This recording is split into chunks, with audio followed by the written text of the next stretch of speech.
Hello there. Okay, so I thought it would be a fun idea to go back and watch Skeleton Crew, the first episode, with Wim's little storypad book, and translate the Aurebesh stories that he's reading. The only problem was whenever I paused the stream on my computer, it just looked terrible. There were a couple of shots that were fine where I could actually read the Aurebesh and translate it. And then there were other ones where I was just like, it's too blurry, I can't see what's going on. So I had to go out into the lounge room and pause it on the big TV where everything looked fine. For whatever reason, it just looks terrible on the computer. So this took, what time is it now? It's 4:21 now. I started this at 3 o'clock and I've only just finished. Because this is apparently a good use of my time. Hopefully someone's got some high-res screenshots I can use on the net. But anyway, I've translated it all. Here it is now. Someone's probably already done this. But here's what Wim's storybook says. The Cave of Shadow was dark and ominous, but Lena was not afraid. She ignited her lightsaber, its blue glow lighting up the darkness, ready for what lay ahead. Fun fact, there is a character named Lena in the High Republic series, not a Jedi though. Lena So was actually Chancellor of the Republic. Suddenly, the Sith appeared before her, in dark robes and a red lightsaber. "You should not have come here," he hissed, his voice echoing through the cave. Sorry, I can't read my handwriting, it's so bad. His voice echoing through the cave. And then it swaps to a different story. Droon packed his bag with everything he might need and set off on his adventure. The Hadaka, I think that's what it said. It was a bit weird. Forest was beautiful, with tall trees and bright, colourful flowers. Droon felt the force flowing through everything around him. First, Droon came across the ruined house of a wood chipper. The place had been abandoned, the axe left behind, cleft into the stump of an old tree. The vines of the forest had grown back and overwhelmed everything. Next, Droon came across the paddock of a herder, who was long gone, run off into the forest or eaten by a beast.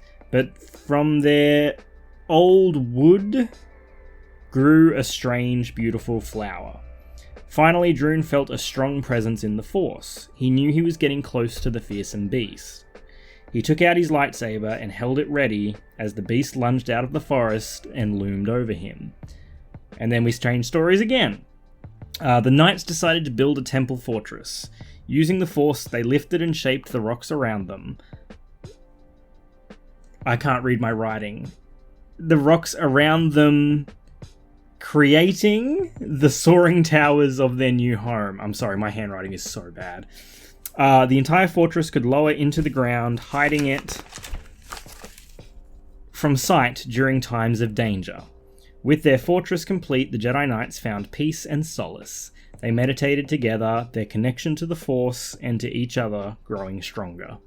They were a beacon of light in the darkness, and when the galaxy called for heroes, the Valiant Order did not hesitate. Their fortress rose back up to the surface, and they stood ready to fight for justice and peace. So some fun things about this, or at least I think it's fun anyway, is that the first story where it says the Sith appeared before her in dark robes and a red lightsaber. "You should not have come here," he hissed. And this is exactly what Neil says to Wim when they meet on the sidewalk and start playing with their pretend lightsabers. "You should not have come here." That's a fun little nod there. And also later on, when you hear about the fortress lowering below the ground, later on, Wim is also like, "Oh, you know, Jedi temples could do this." Yeah, exploring. Did you know that some Jedi temples could lower down and bury themselves in times of danger? Giving us the information that was given in this book. I'm interested to see if some of the other things will come into play throughout the season, or if these are just going to be fun Easter eggs for idiots like me who like to go through and translate the Aurebesh that they see. Anyway, not a heap left to really go into there, but I had a lot of fun with that. I don't know of any characters named Droon, Druin, I think it was. If anyone knows of a character named Droon in the EU or Legends or whatever, let me know, because I'm not familiar with any. But I had fun doing this. No, I didn't actually. This was painful on my eyes because the streaming quality here sucks. I don't know if it's anything to do with Disney Plus being terrible or something like that, but like whenever I paused it, it was just like I couldn't see what was going on unless it was out on the big TV. On the computer screen, it was just illegible. Like, couldn't do it. Anyway, that's what it says in Wim's storybook from Skeleton Crew. This was a waste of time. Anyway, I'm going to go and make some more videos on Skeleton Crew, because there's actually a few things I want to talk about that, namely at Addon, which I think is very, very interesting. Anyway, make sure you follow me here and over on TikTok. I love talking about Star Wars, and Skeleton Crew has really been scratching an itch that I didn't know I had for Star Wars. So yeah, really enjoying it. Anyway, see you next time. Thank you for watching. If you made it this far, may the Force be with you. Always.